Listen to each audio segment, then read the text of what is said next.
ANDIZI, meaning I will not come down. A stubborn focus on building a great life. Written and read by Beauty Kotela. Chapter 3, The Building Plan. Now, before we talk about the opposition, let us back up one step. Some people might be reading this book in the very young years of their lives, and so would use this book as a tool to help them build their lives. But for most of us, this book finds us already in this maze called life, having had some experiences already, and so ours is not a new building project, but rather we are rebuilding. And so for those who are rebuilding, I commend to you the method of Nehemiah, which is found in Nehemiah chapter 2, verse 12 to 15. I quote, "Then I rose in the night, and I and a few men with me. I told no one what my God had put in my heart to do at Jerusalem, nor was there any animal with me except the one on which I rode. And I went out by night through the valley gate to the serpent well and the refuse gate, and viewed the walls of Jerusalem, which were broken down, and its gates, which were burned with fire. Then I went on to the fountain gate and to the king's pool, but there was no room for the animal under me to pass. So I went up in the night by the valley and viewed the wall. Then I turned back and entered by the valley gate, and so returned. And the officials did not know where I had gone or what I had done. I had not yet told the Jews, the priests, the nobles, the officials, or any other person who did the work." Close quote. You see, if you are like me, you are not building your life from scratch, but are rather rebuilding. Therefore, it would be highly unwise to simply rebuild.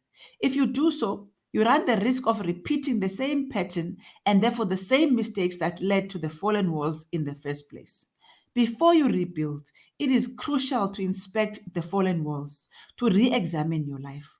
You inspect them to see which parts of the walls have fallen and which have not.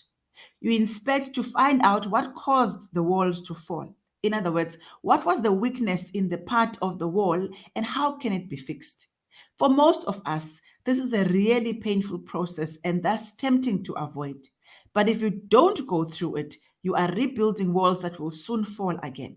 So, as painful and as uncomfortable as this stage in the rebuilding process may be, it is the most important.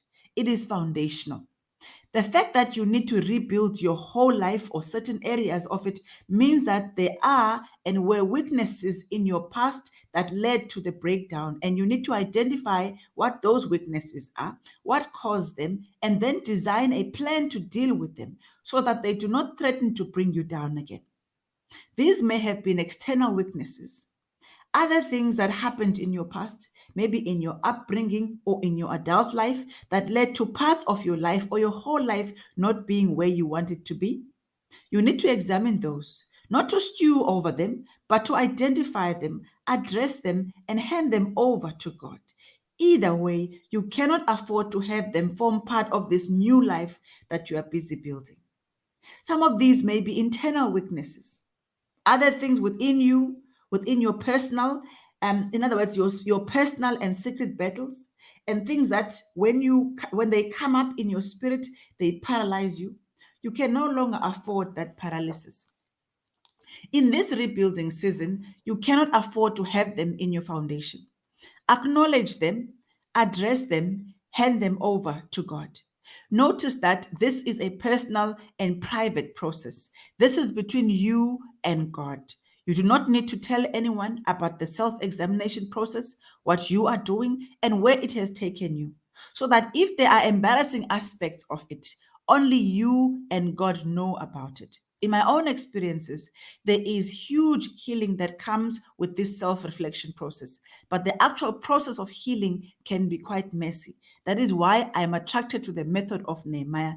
The inspection was between him and God. In addition, the fact that this self examination is between you and God means that you do not have to worry about who knows and who doesn't know, because it's only you and God that know. But please do go to those difficult places. Do go to those painful places, those wrong choices that you have made.